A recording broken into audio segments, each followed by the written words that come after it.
Let's talk about interest rates for seller financing deals. What kind of interest rate are you seeing if somebody owns their home outright? What's the interest rate we could expect from a seller finance deal? Sure. This is an interesting question. If you talk to a lot of real estate agents, they're going to tell you right away that you got to pay market interest rates, like whatever. But what we've seen is that for an investor to be excited, you got to be 5% or lower. That's what it's going to take to be excited. I mean, I think regardless of whether you're an investor or not, what would make you as a buyer, like if you're just thinking of yourself, if I'm buying a house, hey, if I could be under 5%, I'd be excited too, because right now interest rates are 6.5, 7, whatever.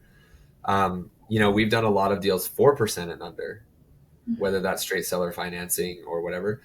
But I think the key is not necessarily the interest rate, and maybe it's the market you're buying a house in, maybe it's the monthly payment. So, right, like I think if an investor can make $1,000 a month, but it was a 12% interest rate, why wouldn't they do that if their goal was cash flow, right?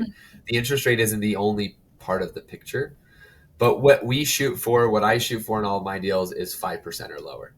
Absolutely. And it can go as crazy low as 0% interest or principal only payments. So I have done and purchased deals myself where I got a 4% interest rate from a seller who owned their property outright. I also got a 0% interest rate from a seller as part of a hybrid deal, which is partially a subject to or mirror wrap and then partially a seller finance and putting them together. So the seller financing portion was a 0% interest rate. So it can really be the sky or the ground are the limits, right, with these interest rates. And it really is about the deal and what makes the most sense for that particular property.